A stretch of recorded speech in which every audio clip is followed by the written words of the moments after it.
تو یہ جو موجودہ دور ہے اس کے اندر تصوف آپ کیا سے پاتے ہیں کہ اس میں آج کے دور میں ہم اس کو کس نظر دیکھتے ہیں؟ کیونکہ کچھ لوگ تصوف کو ایسے لیتے ہیں کہ وہ دنیا سے کاٹ دیتا ہے. آپ جیسے ہم عام آدمی کی بات کر رہا ہوں، عام آدمی کے حوالے سے سوچا جاتا ہے، دیکھا جاتا ہے، تو اس میں تصوف جو ہے اس کا پریکٹیکل لائف میں کوئی تعلق نہیں ہے.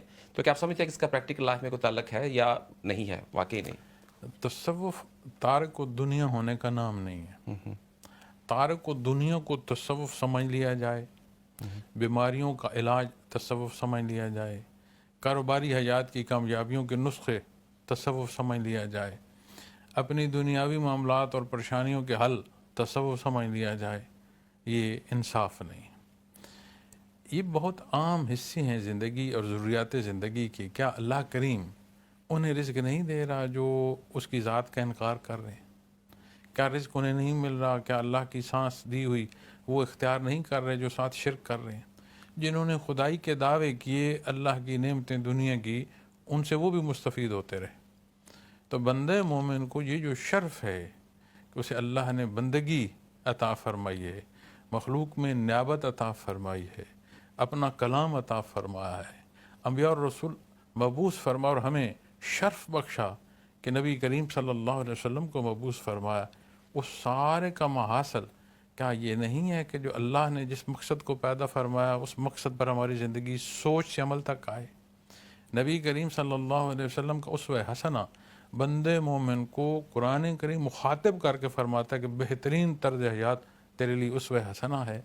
تو وہ حصے جو اقرار کے ساتھ ہمیں عمل تک پہنچائیں، کیا وہ اس حصوں کو ہم اس طرح انصاف کریں گے کہ دنیاوی ضروریات میں؟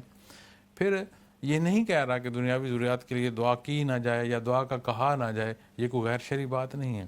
اور نہ میں یہ کہہ رہا ہوں کہ دنیا چھوڑ دیں، اور نہ میں یہ کہہ رہا ہوں کہ دنیا ہی کے ہو کر رہ جائیں. ایک مسافر کی زندگی ہے، آپ سفر میں ہر طرح کے اسباب جو ہیں وہ ساتھ رکھتے ہیں، لیکن کیا راستے کو رہتے ہیں یا منزل کو چلتے رہتے ہیں؟ تو دنیا بھی ایک سفر ہے، اور ایک لمحہ با لمحہ زندگی جو ہے یہ گزر رہی ہے. پسند ہے تو بھی گزر رہی ہے، نہ پسند ہے کہ یہ نہ گزرے، روک کوئی نہیں سکتا. تو اس میں وہ حصہ جو صدق سے ہو، میں آپ کے سامنے گزارشات پیش کر رہا ہوں، میری نیت آپ نہیں جانتے، لیکن اللہ جل شانہ وہ جانتے ہیں، اس کی ذات علیم ہے. تو کیا بندے مومن کا یہ ایمان نہیں ہے کہ اللہ کی ذات علیم ہے؟ وہ جانتا ہے جب تو تھا نہیں، ازل سے جانتا ہے. اس کے حضور جا کر پیش ہوگے تو وہ جو اخلاص ہے، وہ جو معمولات زندگی میں منافقت نہ ہو، صدق ہو، یہ تصوف ہے اور تصوف کا حاصل ہے.